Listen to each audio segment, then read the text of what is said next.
My daughter turned 17 and announced she wanted a motorcycle license. Now, I rode a motorcycle every day back in university for about 4 years in the early 90s, and then not once in the 30 years since. But in my head, that still made me an expert. So for once in my life, I thought finally a problem I'm qualified to solve.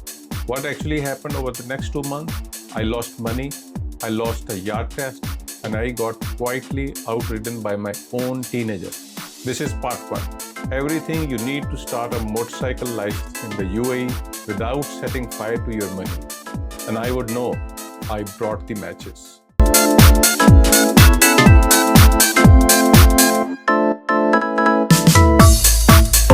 Here's the setup. In the UAE, you can get a motorcycle license at 17. My daughter knew this. She wanted in. The problem was never her. The problem was that driving schools here are very male-dominated, and her mother reasonably did not love the idea of sending a teenage daughter into that world on her own. So my daughter did something genuinely clever. She didn't argue with her amma. She recruited me.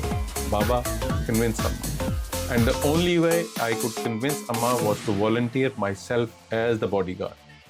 Fine, I'll go to same school. I'll supervise.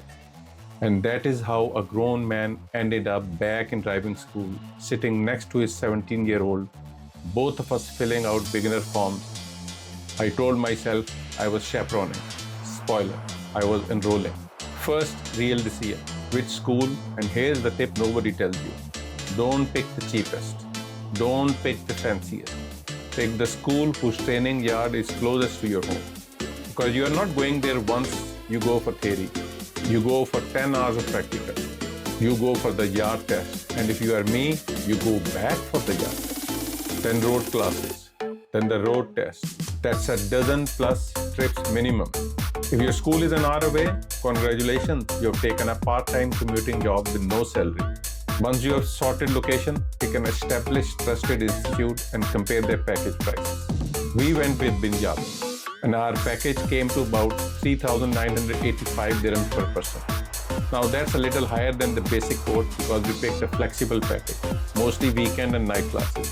So the timings actually fit around our lives. That convenience costs a bit more, and for us, it was worth it. They let you pay it in full, split at 50-50 or spread it through Tabby. And there is no discount for paying upfront. So if splitting helps your cash flow, split it. The price is the price either way.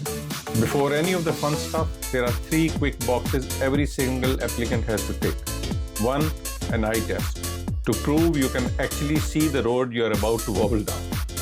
2, you register and open a file with the school.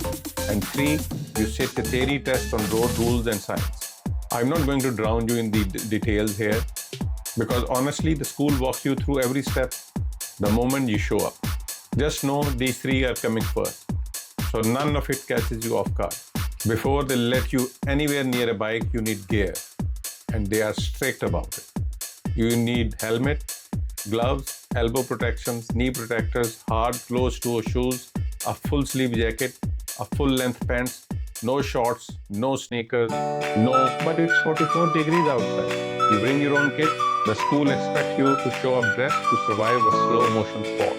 Now the part that saves you real money, most people panic and buy a full premium riding wardrobe before they are past kingdom come. Do not be most people. Here's what we actually do. A legal helmet starts around 80 dirhams and tops around 250. A basic pair of gloves around 30 to 80. Elbow and knee guards about 50 to 80.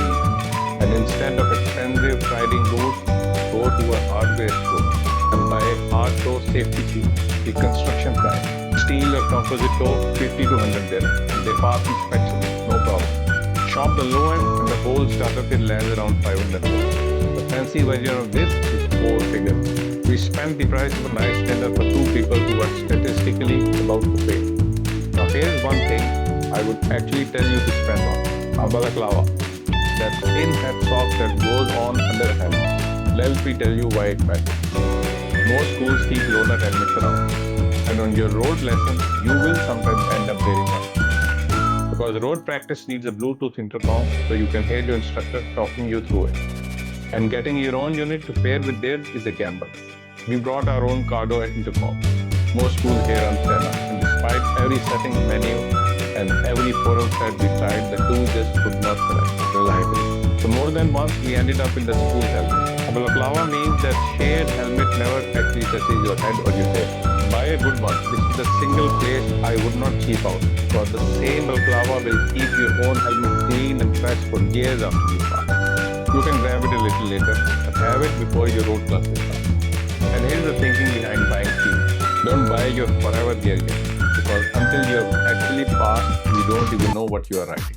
The helmet and jacket you would want for a little city commuter are completely different for what you would want on a big adventure bike.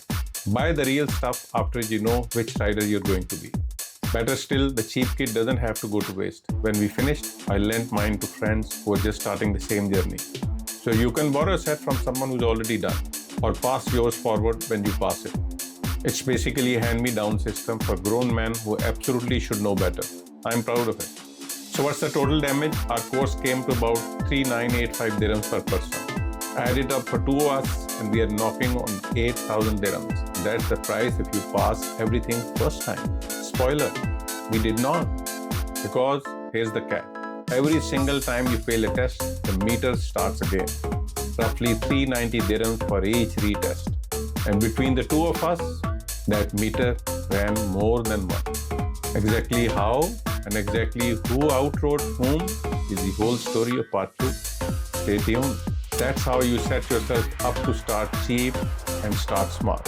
In part 2, we hit the first real wall, the RTA Yard Test. The one where a man coasting on 4 years of riding from early 90s failed it.